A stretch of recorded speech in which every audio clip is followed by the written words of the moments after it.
ذنوبكم ومن يطع الله ورسوله فقد فاز فوزا عظيما. أما بعد فإن خير الحديث كتاب الله وخير الهدي هدي محمد صلى الله عليه وسلم وشر الأمور محدثاتها وكل محدثة بدعة وكل بدعة ضلالة وكل ضلالة في النار. أعوذ بالله من الشيطان الرجيم. بسم الله الرحمن الرحيم. يريدون ليطفئوا نور الله بأفواههم والله متم نوره ولو كره الكافرون. حضرات علماء کرام، اسٹیج پر تشریف فرما دیگر اسلامی بھائیوں، نوجوان ساتھیوں، عزیز بچوں، پردہ نشین ماں اور بہن،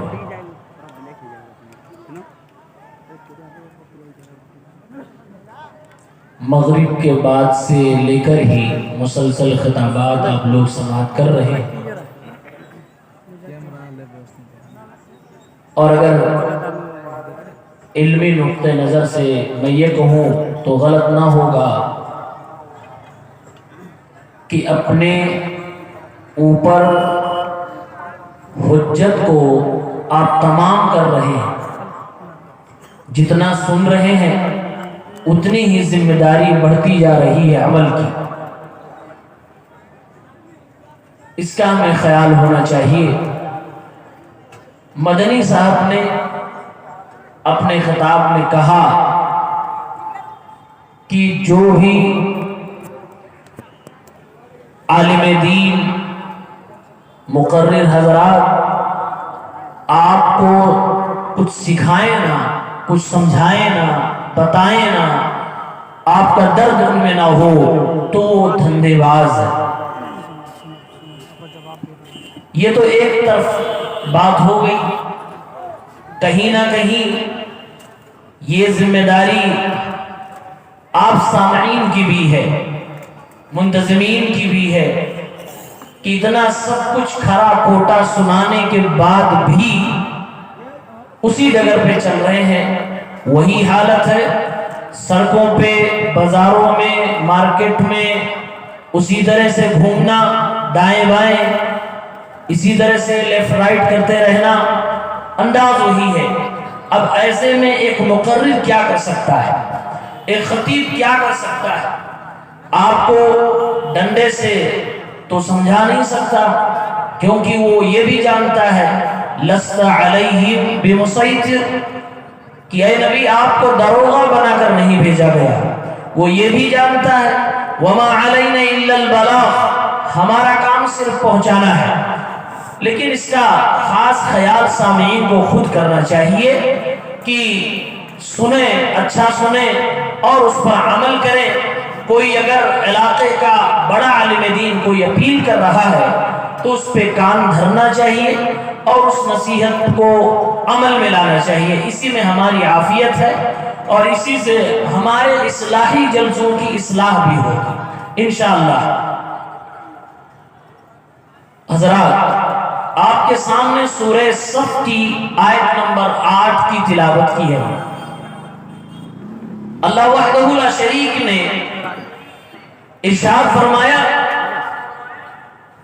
کہ ہر دور میں، ہر زمانے میں اہل باطل اہل حق کو دبانا چاہتے ہیں اور انہیں جڑ سے مٹانا چاہتے ہیں.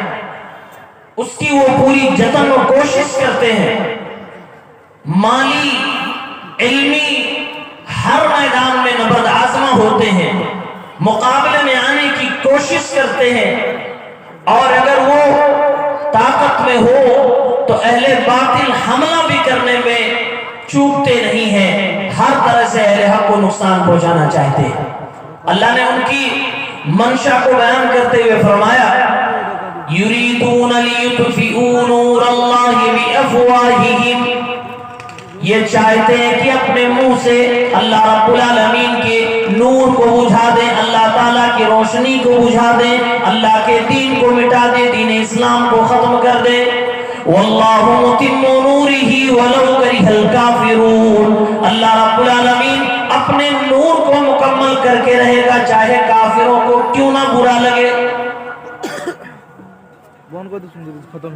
حضرت تمیم الداری کی ایک روایت ہے مسند احمد کی، اللہ کے نبی صلی اللہ علیہ وسلم فرماتے ہیں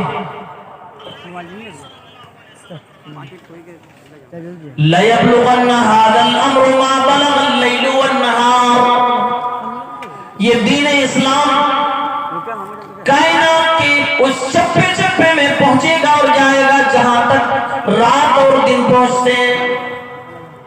لَيَبْلُغَنَّ هَذَا الْأَمْرُ مَا بَلَغَ اللَّيْلُ وَالنَّهَارُ، دنیا میں جہاں جہاں رات اور دن ہوتے وہاں وہاں اسلام ضرور پہنچے گا، اللہ رب العالمین کا دین حق ضرور پہنچے گا۔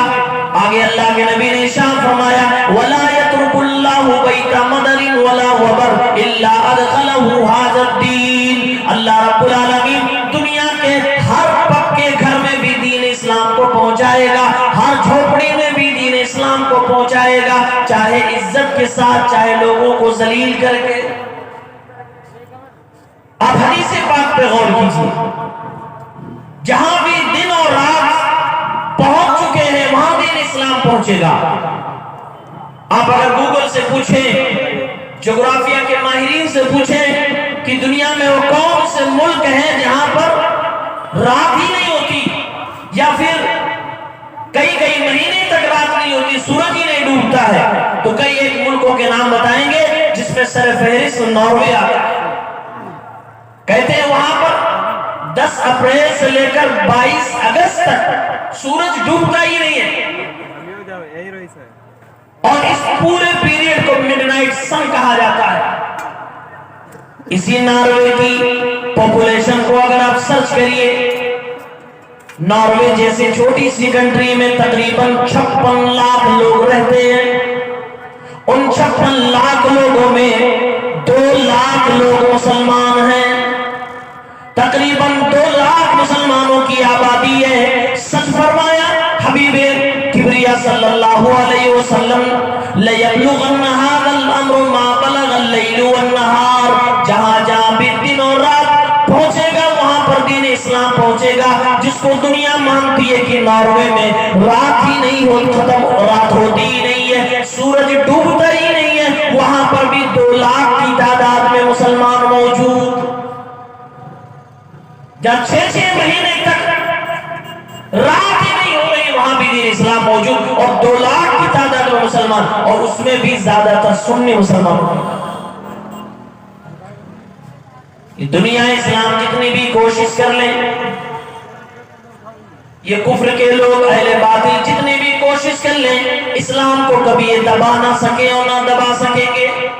اللہ فرما رہا ہے واللہ متم نورہ ولو کرہ الکافرون، اللہ تعالیٰ اپنے نور کو مکمل فرمائے گا گرچہ کافروں کی یہ بات ناپسند ہو۔ اسلام نہ شروع میں دبا تھا اور نہ آخر میں دبا ہے، نہ قیامت تک دبے گا۔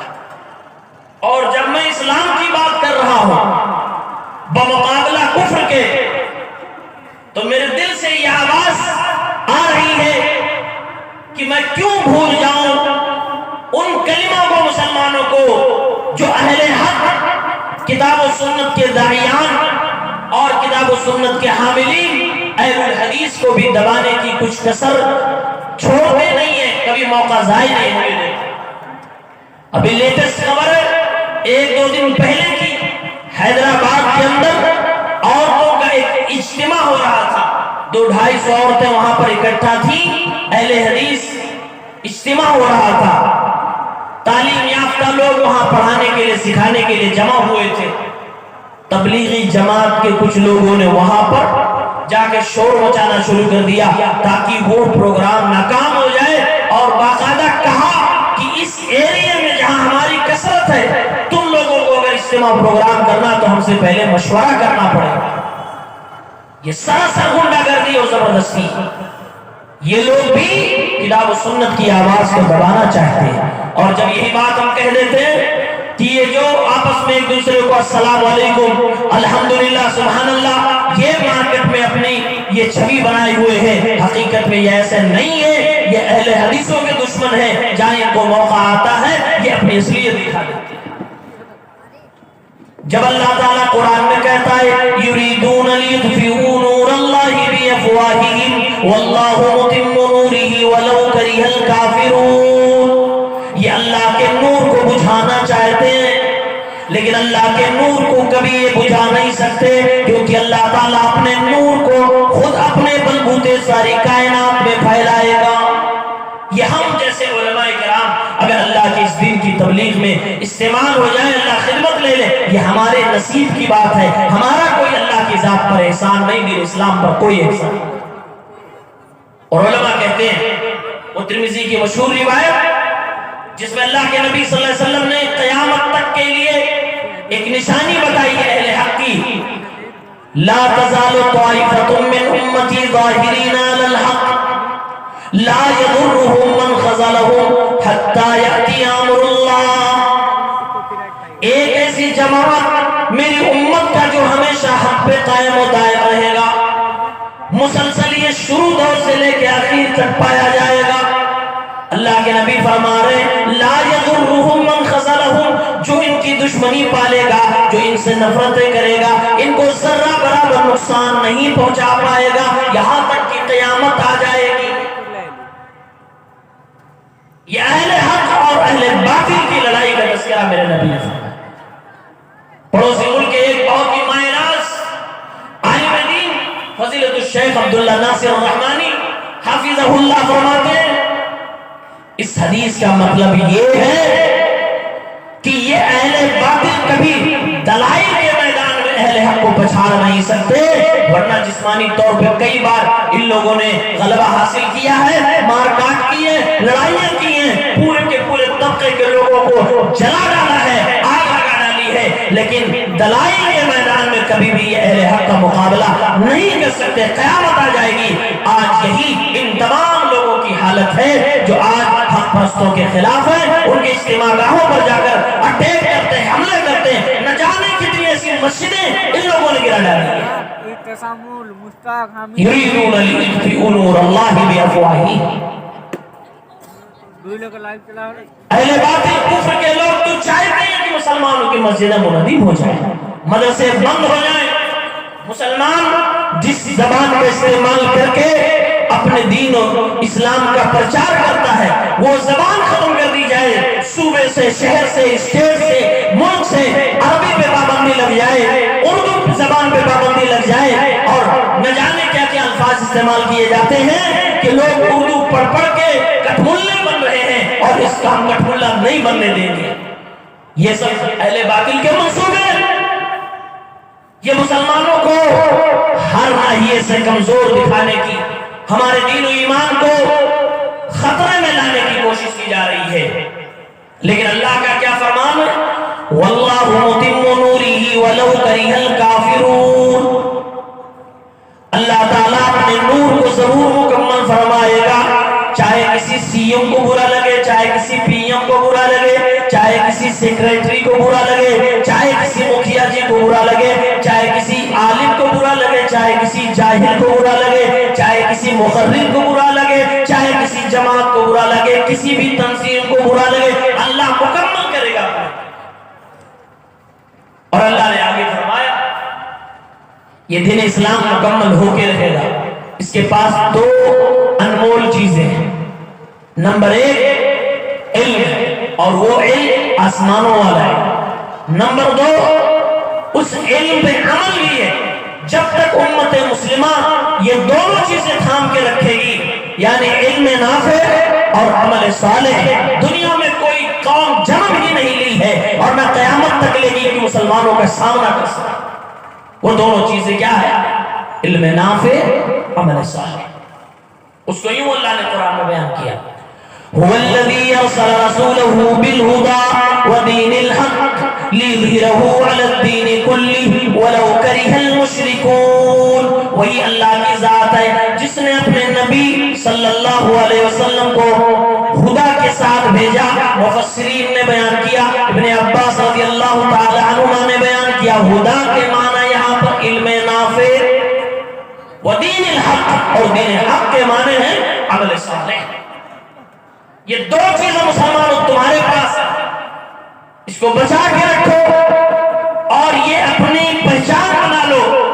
دنیا میں کوئی تمہارا مقابلہ نہیں کر سکتا، چاہے وہ باہری دشمن ہو یا اپنا کوئی دشمن ہو، اگر یہ دو چیزیں آپ کے پاس ہے کوئی مقابلہ نہیں کر سکتا، علم نافع اور عمل صالح۔ آج ہماری حالت کیا ہے کہ ہمارے پاس علم نہیں رہا، اور اگر ہے بھی تو ہمارے پاس عمل نہیں رہا ہے، عمل کے میدان میں ہم کورے ہو گئے۔ اور یاد رکھیں میرے بھائیوں، اگر علم ہو عمل نہ ہو تو یہ اللہ کے غضب کا سبب بن جاتا ہے۔ ہم قرآن کریم کی پہلی سورت پڑھتے ہیں، غیر المغضوب علیہم ولا الضالین، اے اللہ تعالیٰ صراط مستقیم دکھا، اے اللہ سیدھا راستہ دکھا، وہ سیدھا راستہ جو یہودیوں والا نہ ہو، جو عیسائیوں والا نہ ہو، اے اللہ ان لوگوں کو راستہ نہیں چاہیے جن پر تیرا غضب نازل ہوا۔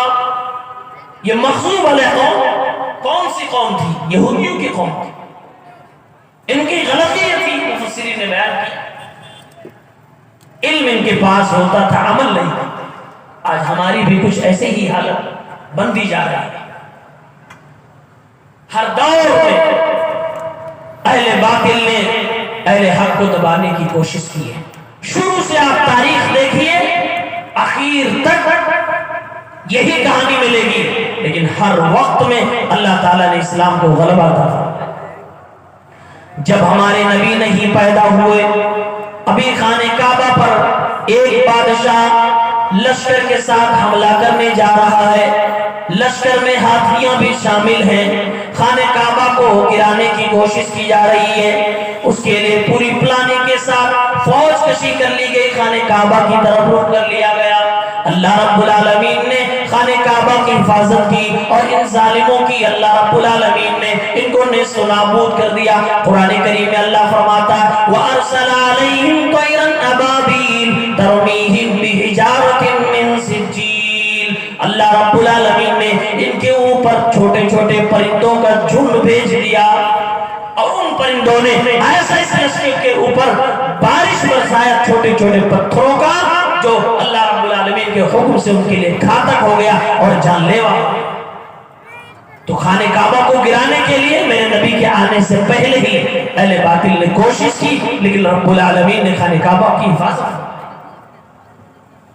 ہمارے نبی کی پیدائش ہو گئی جب آپ نے فرمایا قولوا لا الہ الا اللہ تفلحون، اے میری قوم کے لوگوں لا الہ الا اللہ کہو کامیاب ہو جاؤ۔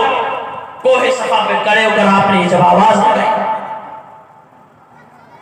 تو آپ کے سگے چچا ابو لہب نے کہا تبا لکا یا محمد الہذا جمعتنا، تیرے ہاتھ خاک آلود ہوں، کیا تو نے اسی لیے ہمیں جمع کیا تھا؟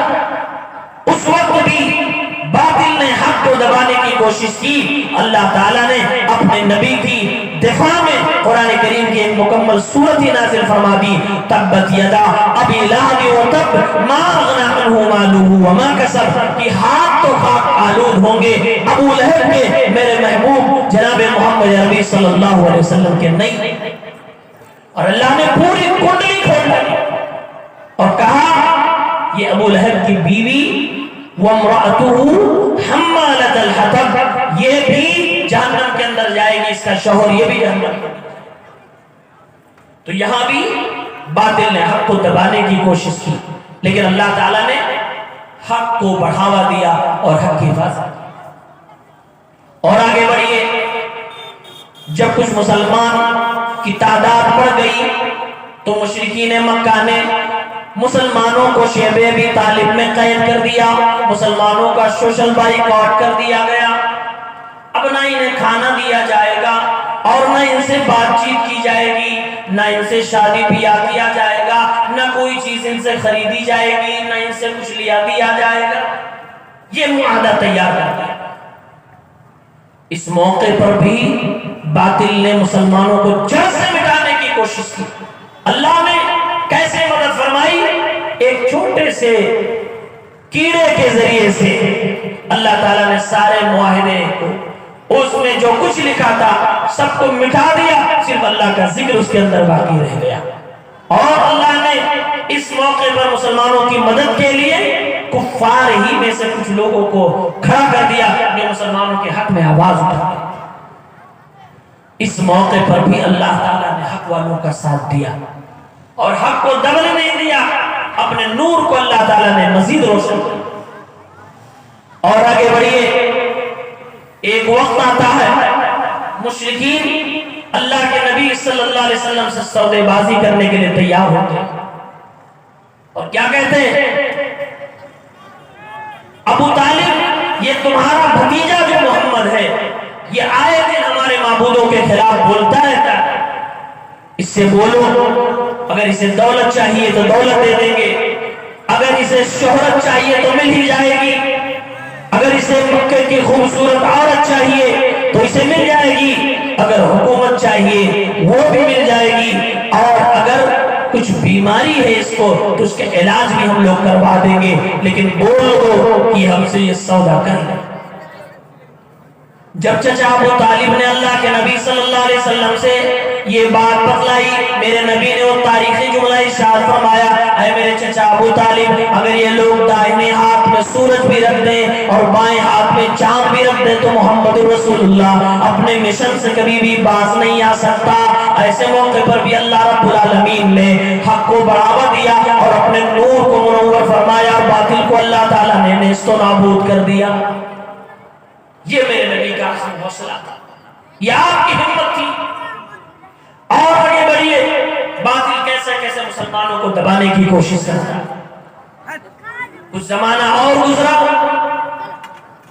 مشرکین کی میٹنگیں چل رہی ہیں، میٹنگ پہ میٹنگ ہو رہی ہے کہ اب محمد کو ضرور مکے سے ہٹانا پڑے گا ورنہ اس کا دین تو بڑھتا جا رہا ہے۔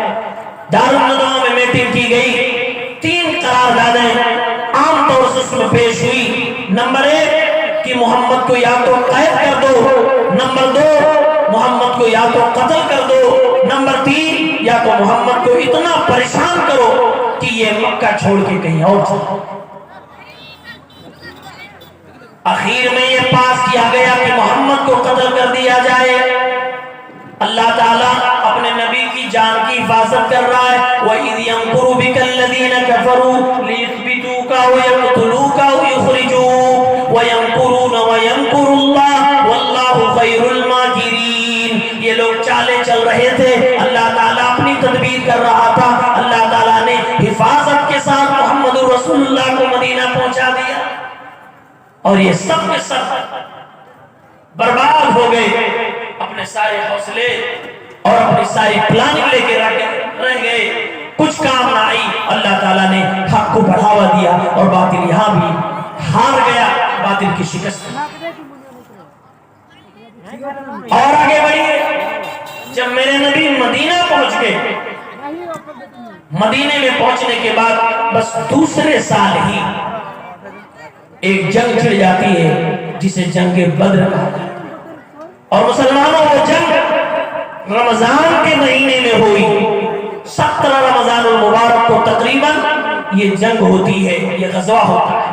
مسلمانوں کی تعداد بھی کم، ہتھیار بھی کم، سواریاں بھی کم، اور کفار پورے جوش و جذبے اور غصے اور طیش میں ہتھیاروں سے لیس ہو کر مسلمانوں کا مقابلہ کرنے کے لیے نکل پڑے ہیں کہ اب مسلمانوں کو جو تھوڑی سی تعداد ہے سب کو تہس نہس کر دیں گے، برباد کر دیں گے۔ نکلے ہی تھے کہ اللہ تعالیٰ نے ایسے موقع پر بھی کفار کو وہ تماچا مارا ہے کہ تاریخ میں آج تک وہ مرتب ہے اور لکھا ہوا ہے۔ اللہ نے قرآن کریم میں مسلمانوں سے کہا، وَلَقَدْ نَصَرَكُمُ اللَّهُ بِبَدْرٍ وَأَنْتُمْ أَذِلَّةٌ۔ اللہ تعالیٰ نے مسلمانوں کی مدد میدان بدر میں اس وقت بھی کی جب مسلمان انتہائی زیادہ کمزور تھے۔ 1000 فرشتہ آسمان سے اترتا ہے، 3000 5000 فرشتے اترنے کی بات قرآن کریم میں بتائی گئی، کس لیے؟ مسلمانوں کی مدد کے لیے، مسلمانوں کی عزت و آبرو کی حفاظت کے لیے، مسلمانوں کے جان و مال کی حفاظت۔ اس موقع پر بھی باطل شکست کھاتا ہے اور حق کو جیت ملتی ہے۔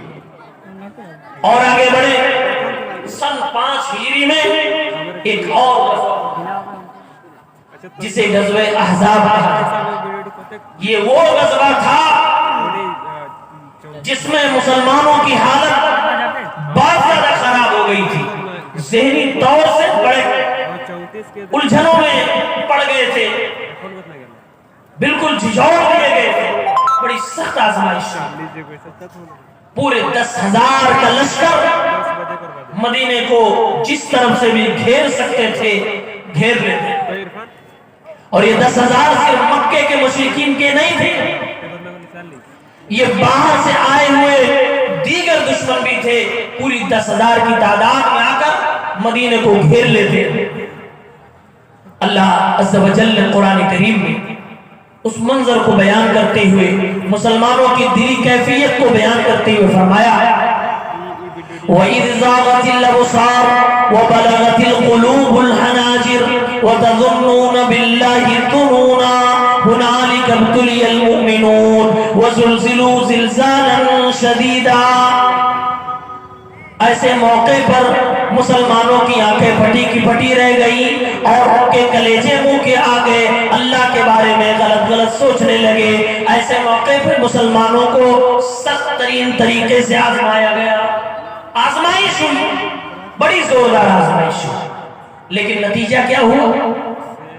اللہ تعالیٰ نے یہاں بھی باطل کو شکست دیا اور حق کو اللہ نے جیت عطا فرمائی۔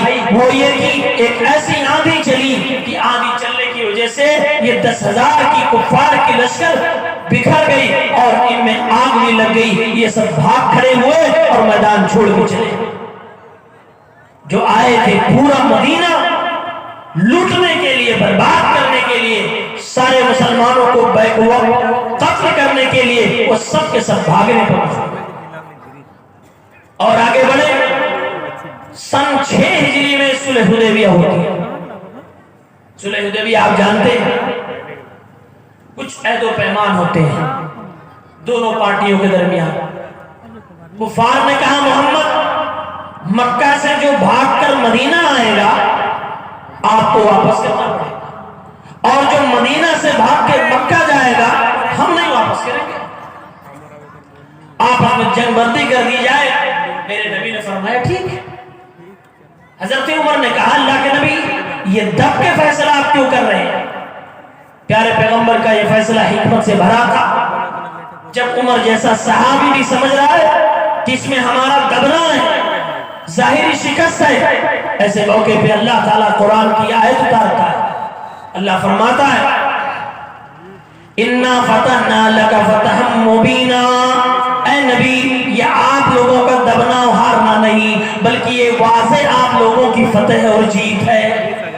اور علماء جانتے ہیں کہ صلح حدیبیہ کے بعد جتنی تیزی سے اسلام بڑھا ہے، اس سے پہلے کل 18-19 سالوں میں اسلام اتنا نہیں پھیلا تھا جتنا صلح حدیبیہ کے بعد پھیلا ہے۔ جنگ بندی کے بعد جو اسلام پھیلا ہے وہ جنگ جب چالو تھی تب نہیں پھیلا۔ 2 ہی سال کے بعد، جبکہ اس جنگ میں صلح حدیبیہ کے موقع پر جو صحابہ نے بیعت کی تھی تقریباً 1400 صحابے